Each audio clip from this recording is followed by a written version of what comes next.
Dan Brown, Toy and Plastic Brick Museum, Bellaire, Ohio. To my right, you'll see the first large-scale model that I actually purchased online. The owl came from Australia, and he turned around. He was an old store display, and a friend of mine was doing the robotics building for Lego at the time, and he also did animatronic chickens. So that was an animatronic chicken coop, and the chicken was dysfunctional, so he pulled the chicken and put the owl in it. So underneath the owl was the mechanism that turned around and made the chicken squawk and turn around in a circle. But it worked out pretty good. Mm-hmm. Yeah, and then you've got some more. This is kind of a zoo-themed room here, so you got some more Lego animals. Yep. We thought the monkey taking the picture was very cool. This monkey right here sitting on the tire, he's got an interesting thing to him, a theme to him. His eyes make it look like he's watching you from every direction. You're actually looking at yourself, but it shines enough where you actually see yourself move, so it actually looks like he's following you. What a lot of people don't notice is the tree behind there. That was a prototype model from Legoland, California, where they had the different trees that had faces and things like that. So I was able to actually get a prototype and then put it up there, and the monkey with the banana in the back, he was just a store display. But he turned out real well, so we turned around and made our little zoo. Yeah, very nice. You got kind of the tree face back there, and then over here you've got, what else you got over here? This is the circle of life. This is when I do my adult fan tours. This is the one of the, we kind of tell jokes as we go along, and I'm not sure if I can do it. I haven't done an adult fan tour in a while. Let's see. The carrots are eaten by the rabbits are eaten by the chupacabra is eaten by the lion, and of course Garfield's the top of every food chain. So I think I got that right. But yeah, we had a little girl that came in and turned around and they set this all up. She put the rabbits and the carrots around and stuff like that. She's now, I think, 16 years old. So she was 6 when she did it. So this was one of the first displays that we set up.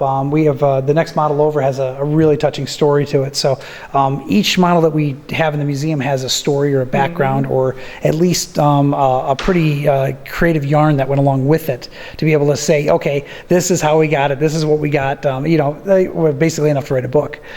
So it's kind of fun collecting something that's not really collectible, because these just aren't available, but yet here they are. Mm-hmm. Yeah, that's incredible. You got the stories going on with it, and then you've even got like kind of hay kind of stuff going on, straw and things with the actual zoo. Winnie the Pooh. Winnie was an interesting one. I actually won him on eBay, and it was kind of a sad story. The person that was selling him was actually deploying for the war. So he was basically, he had to go, and I guess he reached enough of a rank where his entire family could come with him, and Winnie the Pooh was sitting in his daughter's room. So I won it at like 5 o'clock that evening, and he actually drove it here that night. So he shows up at midnight with a crate with the Winnie the Pooh in it. So, and he was, like I said, he was deploying the next day. So he sold it on eBay, drove it here, went and was deployed, and his family followed him a week later. So I've heard from him a number of times during the years. He's fine. But yeah, they still miss their Winnie the Pooh that she had in her trailer on the military base. So he had to sell it and all their belongings because they were jumping on a plane and going overseas. But I think we won the war. I'm not sure. And then moving on down here, you've got...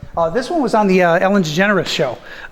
There was actually 2 models that were Ellen themed, and this was one of them. And they basically just showed them on the show, and then everybody kind of forgot about them in a warehouse. So here they are. Mm-hmm. And something like that, how would you track down a model like that? Is that just... different people call me. And I had tags out all over the place looking for models, looking for store displays, looking for large glued Lego models. It's interesting what people find in their basements. Or, as we have one downstairs found in a strip club.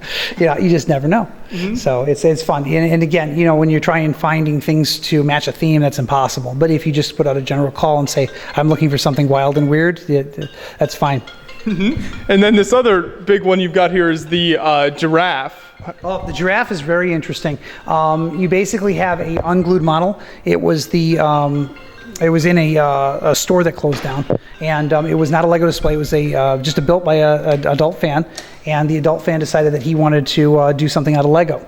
That's a freestanding model. He came here and actually built it and put it in place because he said he's one of the few people that can actually make it stand up and go. The only things is inside of his legs. There are metal posts like they would have for a like an upright for a store display. Sure. So he just did that to make sure the legs don't buckle. But besides that, it is a freestanding model. He came in with an A-frame ladder and locked it all in place and put it all up. And then The little guy right there, he's actually a dumpster dive. The body and the head are actually two different models. They actually have tags on the back of them from someone who went and took them out of the dumpster and then sold them on eBay. So they were able to actually put them all together. So this was a store display or a lineup display that they had at one of the Lego lands, and they turned around and the guy dumpster dived and found a head and a body, and they matched up, and it worked out great. So now we got 2 giraffes in the museum zoo. So, and my old fence that was in my front yard is actually the top. Oh, I was wondering where you got that from. This is in your front yard.